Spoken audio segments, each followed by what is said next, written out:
Oi gente, tudo bem? Eu sou o Guto, professor de literatura, e hoje a gente vai dar continuidade ao nosso curso. Hoje vamos falar um pouquinho da escola literária chamada classicismo. O classicismo, ele existe dentro do Renascimento. É uma escola literária nova, mas que traz muitas características daquela que a gente estava vendo antes. Portanto, vamos fazer uma retomada rápida. Vimos primeiro o trovadorismo, Idade Média, Idade das Trevas, a ausência da razão greco-romana, a ausência do pensamento filosófico até certo ponto. Bacana. Chegamos no humanismo, que é a escola literária de transição. Ela é a escola literária que faz a transição entre a Cidade das Trevas e a Cidade Média e que alcança o Renascimento. É o início do Renascimento. O que vai acontecer no classicismo? O classicismo já é a plenitude desse renascimento, é o apogeu desse renascimento, é onde o renascimento se coloca e se apresenta como um fato e uma idade histórica consumado. Claro?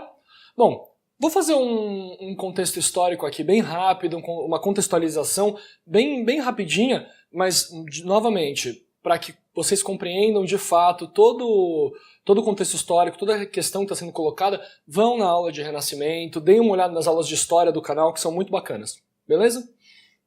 Bom, estamos falando do classicismo, estamos falando do Renascimento, portanto estamos diretamente ligados a uma ideia de revalorização da cultura greco-romana. O que isso quer dizer? O que renasce no Renascimento? O Renascimento traz de volta pra gente as questões da cultura greco-romana, a cultura de maneira geral. Portanto, o Renascimento vai expor pra gente, vai trazer pra gente, vai apresentar pra gente as características principais do que foi a Grécia Antiga, em termos de pensamento, em termos de arte, em termos gerais. O Renascimento é o grande trazer de volta esse pensamento greco-romano, certo? Portanto, assim como no humanismo, a gente vai ter uma revalorização da cultura greco-romana, a gente vai ter um pensamento antropocêntrico colocado de maneira muito forte. É só lembrar da Grécia Antiga que as características dessa Grécia Antiga, da aula que a gente já tem no canal, eles vão ser transpostos para cá. Lógico, com uma outra alteração, mas por isso a ideia de classicismo. É a ideia dessa retomada do clássico. O clássico, a Idade Clássica, a Antiguidade Clássica, nada mais é do que a Grécia Antiga. Portanto, a Grécia Antiga tem esse pensamento essencialmente antropocêntrico. Esse pensamento em que o homem é o centro do mundo, as coisas todas ao redor do homem estão relacionadas a ele, e tudo que ele faz é através da razão. Ele só compreende o mundo através da razão, ele só concebe o mundo através da razão, ele só cria o mundo através da razão. Aqui vai voltar muito também àquela questão do mundo das ideias, a ideia de que existe um plano superior que é perfeito, que no contexto do Renascimento vai ser assimilado à questão do cristianismo, à questão do paraíso, mas existe um plano acima do nosso que é perfeito, que é maravilhoso, que é pleno, e um plano nosso, que é um plano essencialmente falho, um plano físico, um plano mundano. Então, esse pensamento antropocêntrico traz de volta essa ideia da razão. A ideia de que o homem necessita da razão, a ideia de que o homem necessita pensar para se colocar no mundo, pensar para estar no mundo. São todas as questões gregas voltando num período pós-Idade Média. Um período muito influenciado pela Igreja, mas que também vai ter influência agora da questão da Grécia Antiga. Certo? Queridos, é nesse período que a grande maioria do pensamento científico aparece, né, nesse contexto antigo. Então, o que vai surgir nesse momento? Leonardo da Vinci está surgindo no Renascimento, Galileu Galilei está surgindo no Renascimento, tanto que a ideia do teocentrismo, do heliocentrismo e do geocentrismo influenciaram muito nessa mudança de pensamento antropocêntrica. Eles relacionaram essa mudança de que a Terra era o centro do mundo, Deus era o centro do mundo, com a ideia de que o Sol era o centro do mundo. Existe uma outra coisa que se coloca como centro. Não é mais Deus, o que se coloca como centro é o próprio homem. Tudo que está em volta se coloca em volta deste homem. Claro? Então, tivemos muitos avanços científicos nesse período. Por conta da utilização da razão, a ciência volta a ser muito valorizada. A ciência que havia sido proibida na Idade Média, dando respostas a tudo como Deus, Aqui a resposta é científica, a resposta é algo que precisa ser comprovado, algo que faz sentido externo, não só dentro da religião. Aqui eles perdem um pouco essa noção do misticismo enquanto pensamento científico, certo? Dois dos principais filósofos a serem retomados vão ser Platão, com a ideia do mundo, com a questão do mundo das ideias, com a questão do mundo físico, e principalmente Aristóteles. No que diz respeito, em suma, à metafísica, a ideia da física, da construção do mundo, e principalmente a própria ideia da poética, a ideia da literatura que ele tinha colocado pra gente e que a gente já viu em alguns canais atrás, em alguns vídeos atrás, certo? Queridos, então é importante a gente falar um pouquinho sobre quais são as características principais desse renascimento, quais são as características principais desse classicismo, o que a gente está chamando de classicismo. Então, portanto, lembre, renascimento é o período histórico. Renascimento é esse contexto, Renascimento é o período da história em que a razão greco-romana volta. O classicismo é a escola literária dentro desse período. O humanismo está no começo desse período, o classicismo é o auge desse período. O classicismo é considerado, de fato, a escola literária dentro do Renascimento. Classicismo, questão da antiguidade clássica e tudo mais. Queridos, então, por conta do mundo, a gente vai ter como características desse período literário o antropocentrismo. Temos a ideia, novamente, de que o homem é o centro do universo, e com esse antropocentrismo, a questão do racionalismo. O antropocentrismo vai trazer muito de volta a ideia da epopeia, a ideia de um herói, a ideia de alguém gigantesco, alguém maravilhoso, alguém que tem ideais puros e que vai atrás de desafios inimagináveis e que alcança esses desafios, por ser um sujeito de caráter elevado. Quando o homem volta para o centro do mundo, o próprio homem é capaz, é agente de feitos grandiosos. Por isso que a epopeia, colocada por Aristóteles, vai voltar com muita força aqui. Na literatura portuguesa a gente tem uma das principais epopeias do mundo, que são os Lusíadas. Nesse período também a gente vai ter a Divina Comédia, que é talvez a principal epopeia, a principal obra literária do mundo, certo? Um rebuscamento estético muito grande, a gente está falando da volta da perfeição. A Grécia Antiga, a arte na Grécia Antiga, era a arte que buscava a perfeição da mímese, a perfeição estética. Lembrem das esculturas gregas, como elas eram construídas, como elas eram minimalistas na questão do detalhe, na questão da imitação plena. Portanto, isso vai refletir em todas as áreas das artes, principalmente na literatura. Nesse período vai ser criada o soneto, que é um dos tipos de poema, uma das formas de se escrever um poema, que é considerada a forma perfeita, a forma divina de se escrever um poema. Certo? O paganismo, ou seja, o que é o paganismo? O paganismo é a retomada de várias divindades e várias questões da mitologia grega na literatura desse período. Não só o pensamento grego volta, não só a razão grega volta, mas toda a cultura grega, todo o pensamento, toda a mitologia, toda a religião grega é recolocada nesse contexto do classicismo, nesse contexto do renascimento, certo?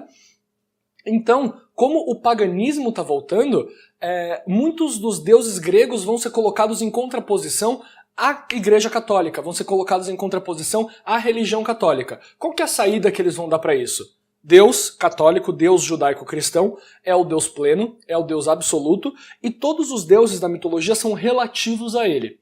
A gente tem exemplos disso na Divina Comédia, por exemplo, onde Deus é o ser que manda, o próprio universo é construído em céu, em paraíso, purgatório e inferno, e os deuses gregos, os deuses mitológicos, eles são realocados como guardas ou como chefes de determinadas seções da organização cósmica. Mas o grande senhor dessa organização cósmica sempre vai ser Deus. Deus sempre vai ser colocado como fora desse mundo, como algo extremamente forte, algo extremamente pleno, e os deuses mitológicos vão ser colocados como relativos a esse Deus cristão. Certo? E por fim a gente vai ter uma ideia muito forte do universalismo. O que isso quer dizer? O que quer dizer essa ideia do universalismo? A gente vai ter uma demanda muito grande em abordar as questões do universo, abordar as questões do cosmos. Como que esse cosmos se coloca perante o homem? Como que esse cosmos está colocado? E como que uma obra pode não ser só local? Como que uma obra, quando ela é escrita, ela está lidando com todo esse universo que se coloca para o homem? Queridos, a gente está também aqui num contexto muito grande das grandes navegações. As grandes navegações estão sendo retomadas aqui e estão acontecendo no mundo de uma forma muito forte. Então esse mundo está se expandindo. O mundo ele não é só mais as terrinhas europeias que eles acreditavam, ou no máximo ali algumas questões da África e da Ásia. Eles estão descobrindo um mundo novo, que é aqui, a América. Estão descobrindo o Brasil, estão descobrindo a América do Sul, América Central, América do Norte. Eles estão descobrindo novas localidades. Por isso a questão do universalismo. Como que eu vou abordar esse mundo? Como é que eu estou falando desse universo que está sendo descoberto agora? Um universo que não está sendo descoberto por Deus. Um universo que, embora tenha sido criado por Deus, quem está descobrindo sou eu, o homem. Sou eu, o ser humano. Eu estou me colocando em relação a esse mundo. Eu estou me colocando como agente, como descobridor desse mundo. Certo? Queridos, existe, para a gente deixar isso um pouquinho mais claro, existe aquela pintura que está no topo da Capela Sistina, do Michelangelo, que se chama A Criação de Adão. A Criação de Adão é uma representação clássica de como que existe ainda a ideia da igreja, da religião, do catolicismo, do cristianismo, mas todas as questões gregas estão sendo colocadas nessa obra, certo?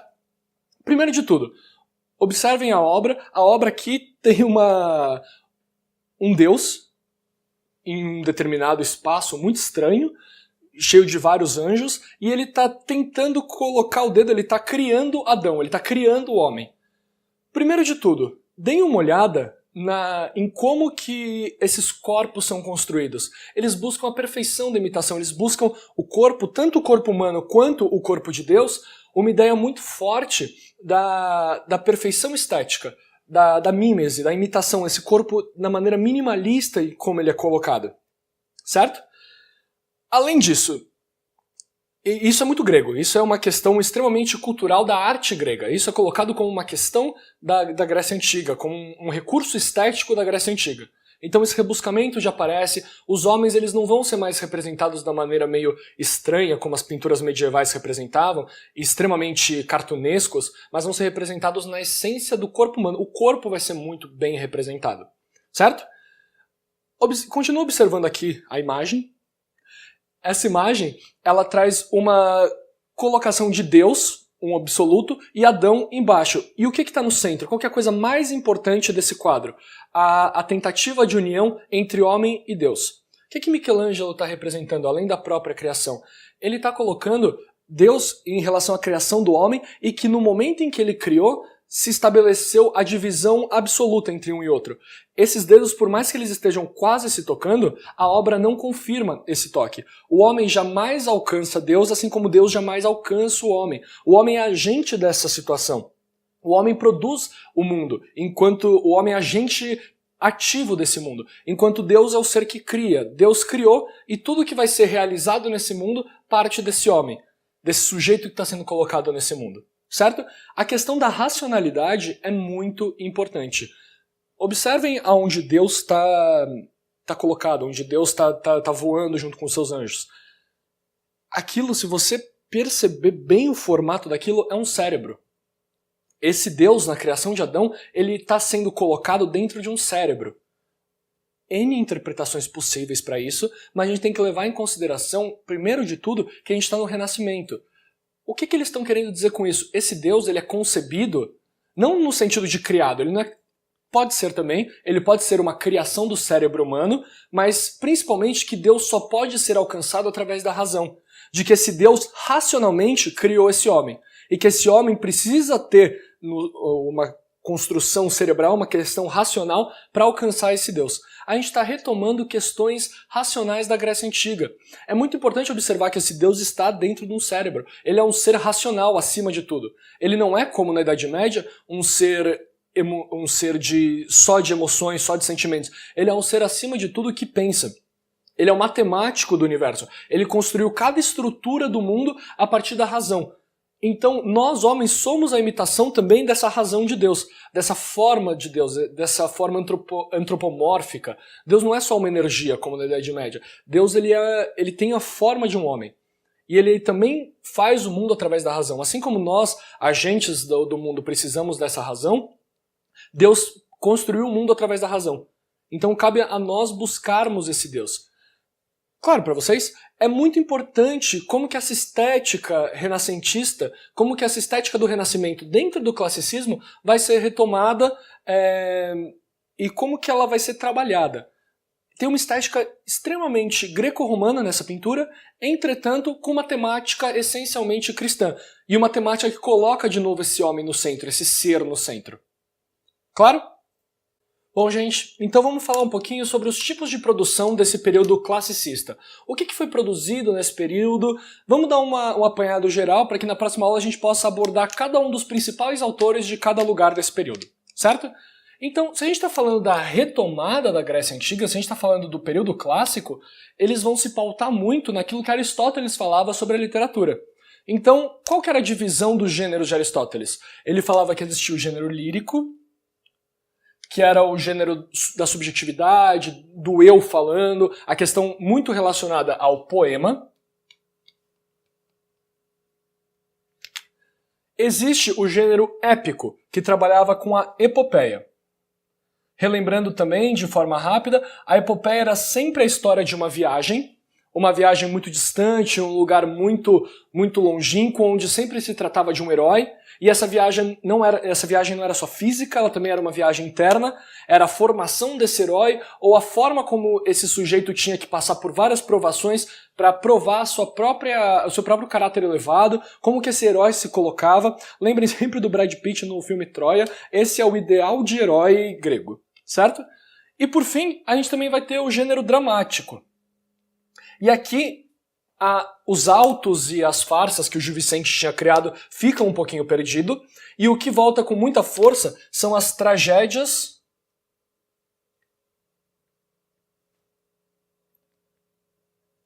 e as comédias. Ou seja, a gente está falando de um período essencialmente ocidental, não só ocidental grego, mas ocidental Europa inteira.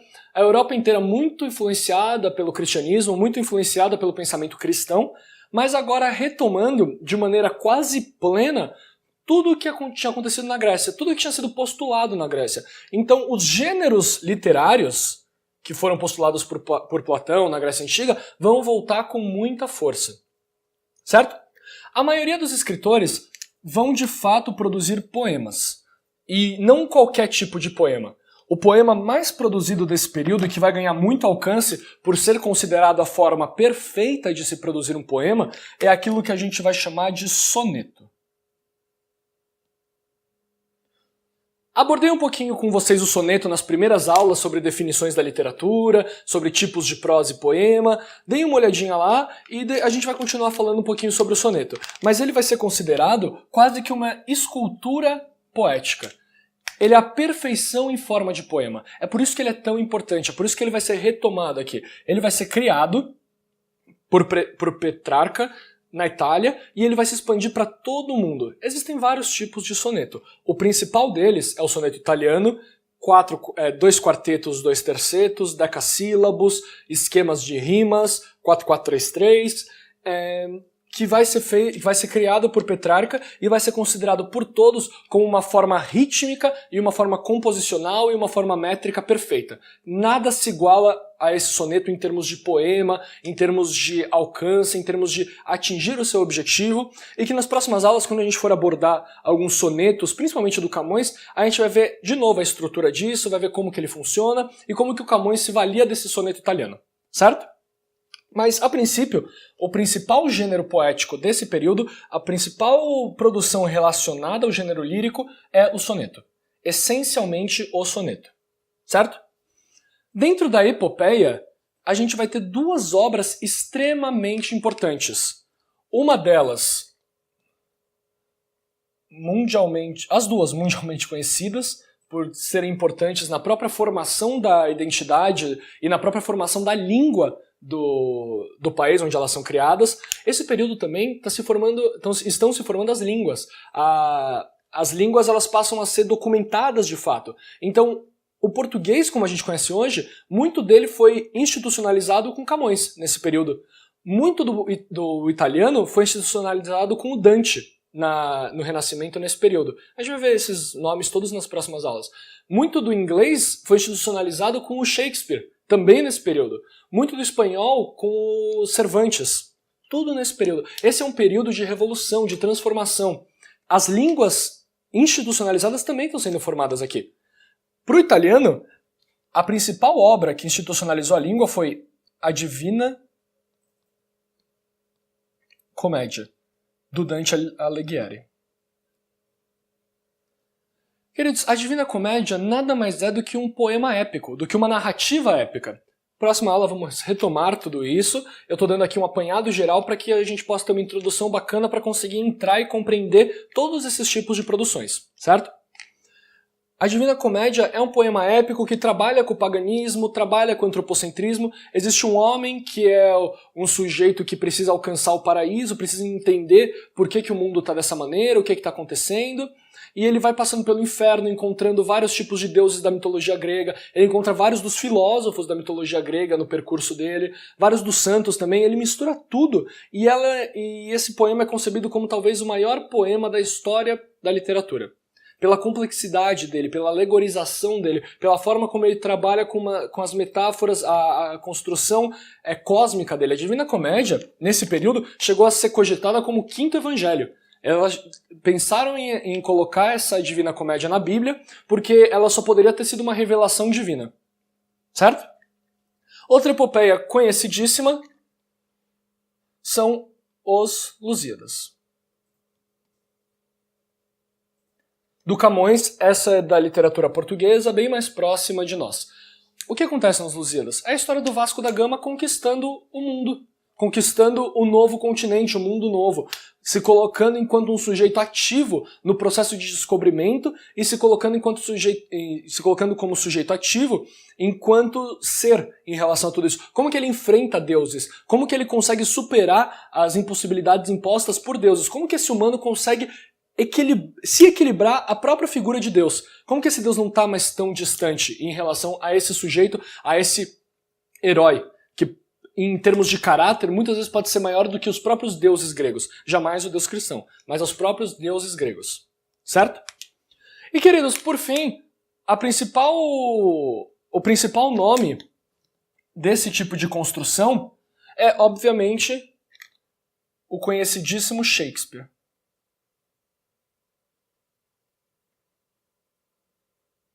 Aqui existem uma infinidade de obras que Shakespeare produziu. Shakespeare produzia também muitos poemas. Ele até vai criar um tipo de poema que só ele escrevia, que é o soneto shakespeariano. Mas, de maneira geral, o Shakespeare é o principal nome da literatura inglesa e também o principal dramaturgo do Renascimento. Então a gente consegue ver aqui que cada país, cada grande potência europeia desse período, a Itália, Portugal, Espanha, que vai ser colocado aqui. A Espanha é uma coisa um pouquinho mais complicada porque a Espanha vai criar o romance. A Espanha vai criar o gênero narrativo não épico, o gênero narrativo em prosa e que a gente também vai abordar nas próximas aulas. Mas as principais nações, as principais potências da Europa nesse período também produzem as principais obras literárias da história do mundo e sempre pautadas naquilo que Aristóteles definiu no livro dele Na Poética enquanto gêneros.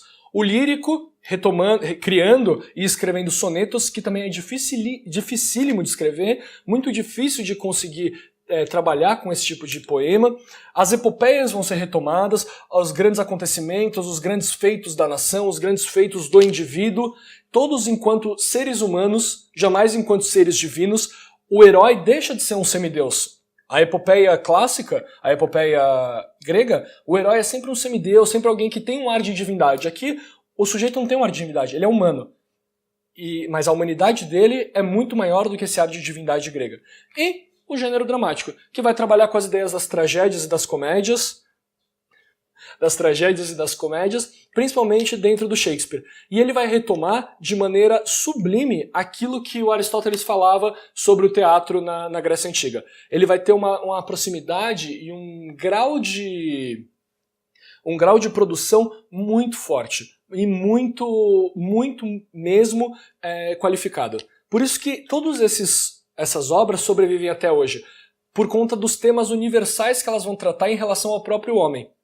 Todos os poemas, todas as epopeias, todos os teatros vão trabalhar com algo que jamais sai de moda ou que jamais se esgota, que é a própria humanidade do ser, que é o próprio âmago, o próprio espírito do ser humano. Então essas obras, elas conseguem se constituir enquanto obras universais, enquanto obras que um italiano, que estaria no contexto da Divina Comédia, consegue ler um Shakespeare e consegue entender, consegue se reconhecer naquilo. As obras, elas tomam caráter de explicação universal e de explicação cosmológica de maneira geral. O Renascimento é um dos períodos mais importantes da história da nossa cultura ocidental, pela forma como ele recupera aquilo que havia sido há muito perdido e a forma como ele recupera, que não é de maneira simplesmente alegórica, falando, ó, a Grécia está de volta. Eles de fato entram nesse pensamento grego. Eles de fato recuperam o que é essa lógica, o que é essa questão, e não só recuperam, como rearticulam. Não é só uma recuperação, mas é uma transformação. Eles criam uma nova estética a partir daquilo que havia sido criado muitos e muitos séculos atrás. Certo?